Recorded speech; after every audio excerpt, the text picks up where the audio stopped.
विद्या warriors में आप लोगों का स्वागत है। आज हमारा विवेच्य विषय है हिंदी वर्णमाला तथा उनके उच्चारण स्थान। भाषा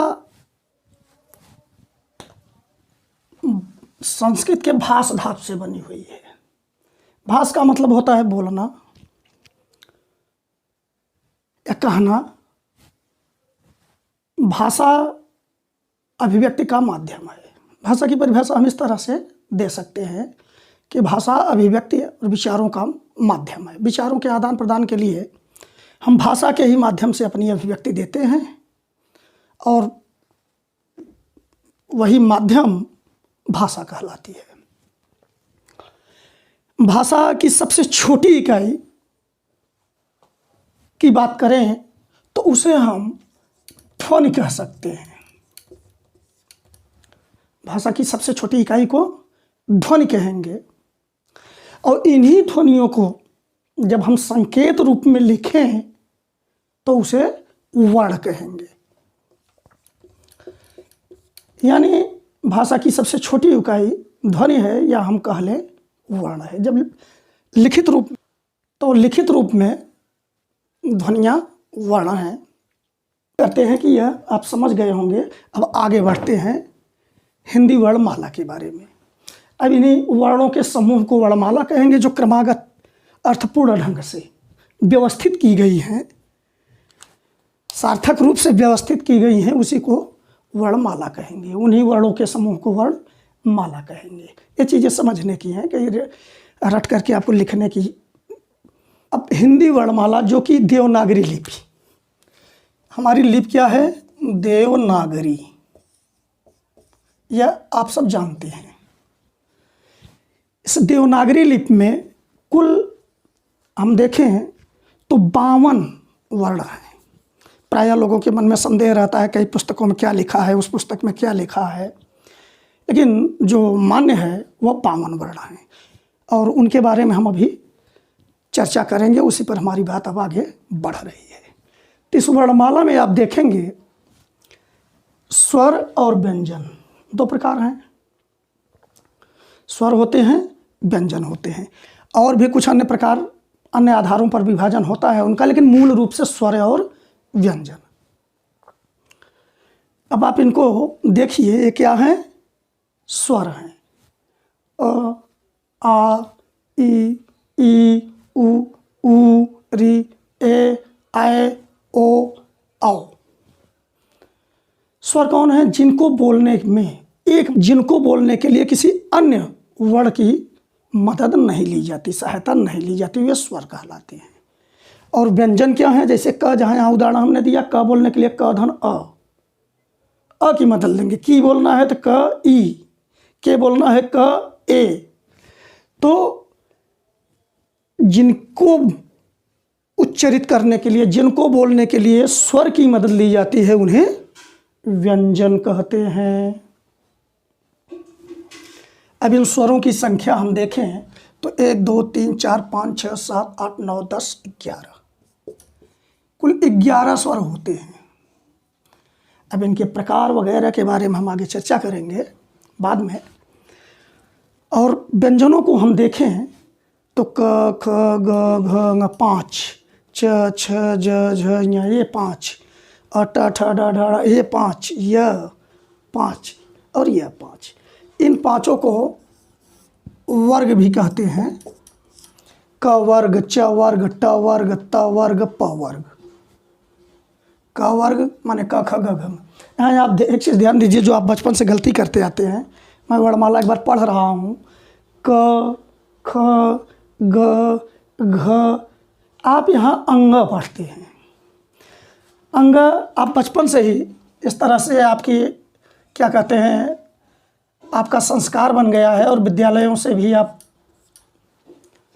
सीखते चले जाते हैं। तो इस तरह से अब ये अंग पढ़ें कि अंग पढ़ें और ऐसे कर दे तो अंग अंग, ये वास्तव में अंग नहीं है, ये ङ है। ङ, क, ख, ग, घ, ङ, च, छ, ज, झ, ञ नहीं।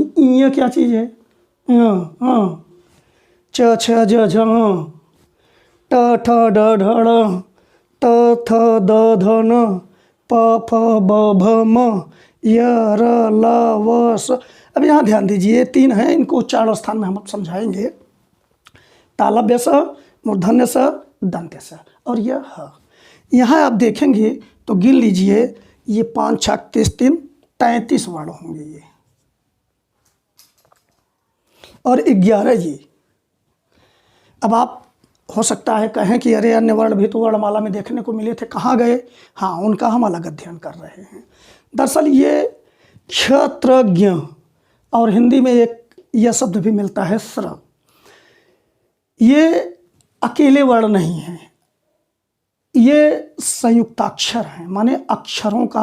यहाँ देखिए, संयुक्त वर्ण नहीं कहा गया, संयुक्त अक्षर, वास्तव में संयुक्त अक्षर हैं। और अक्षर हमने बताया ना, पहचान की सबसे छोटी इकाई।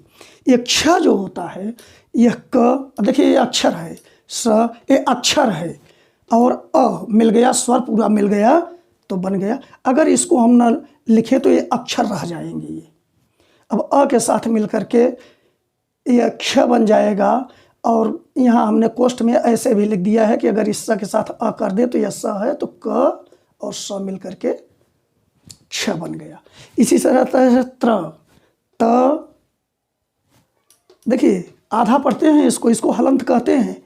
यह जब नीचे दे देते हैं तो हलंत, तो उसको अर्धाक्षर कहेंगे, माने कह नहीं पाएंगे हम बिना स्वरों की मदद से।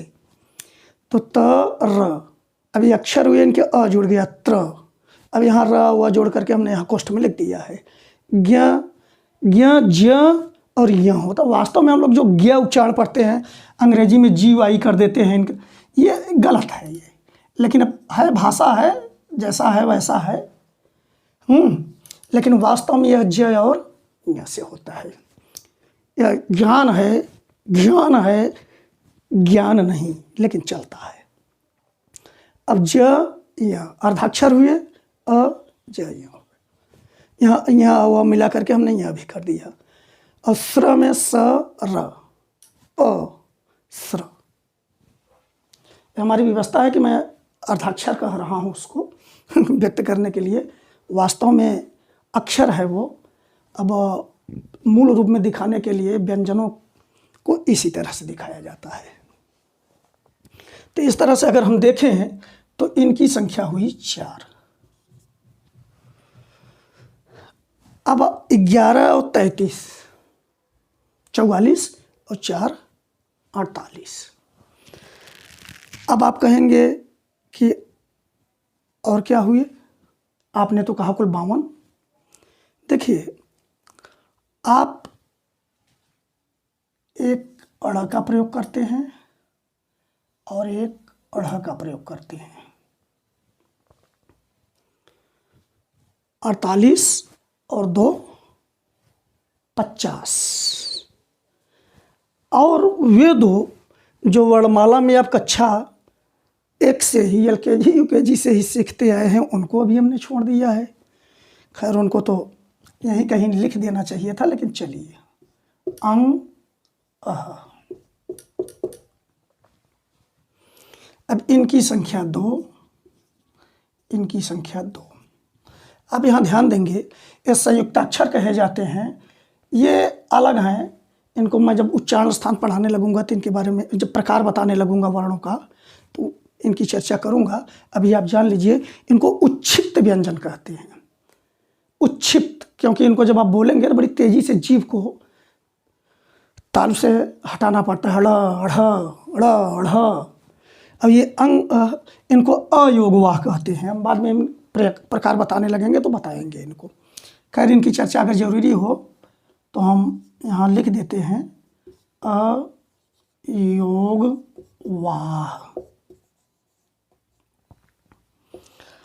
ये अयोगवाह कहे जाते हैं। यह उच्छिप्त व्यंजन,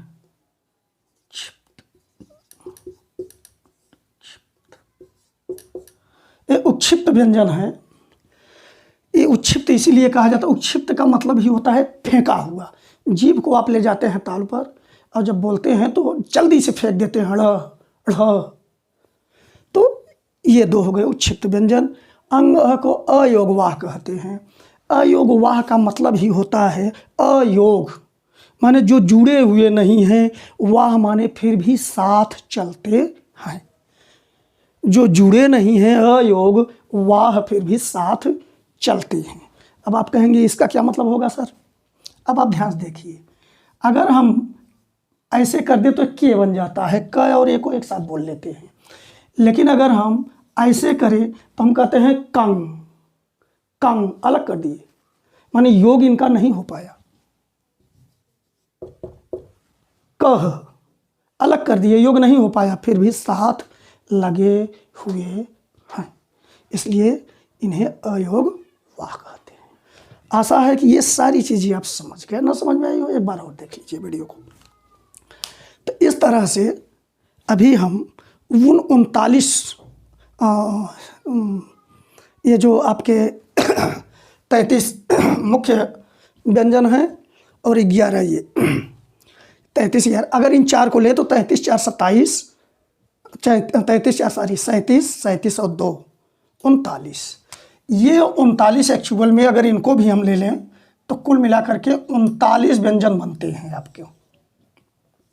अब ये तो एक्चुअल में अलग चीज़ें हैं, ये इनको हम अलग लेंगे। तो कुल इन दोनों को ले लें, अगर इनको प्लस कर लें तब इनका रिजल्ट 39 होगा। इन दोनों को जोड़ लें, माने 33 ये हैं, 4 37 और 2 39 व्यंजन होंगे, जिनमें से 33 मूल हैं, वर्ण हैं, व्यंजन हैं और संयुक्त अक्षर 4 हैं। 33 4 37, 2 उक्षिप्त हुए, 37 2 39 और 11 स्वर हुए, यानी 50 और 2 अयोगवाह अंग है। ये क्यों अयोगवाह हैं, ये क्यों उच्छिप्त हैं, ये क्यों संयुक्त अक्षर हैं, हमने स्पष्ट कर दिया इन चीज़ों को। अब हम आएंगे संक्षेप में इनके उच्चारण स्थान की बात करेंगे। और अगर आप इतना समझ रहे हैं तो अगले वीडियो में अब हम इसकी चर्चा करेंगे, इनके उच्चारण स्थान के बारे में, तो ज़्यादा सही रहेगा। धन्यवाद।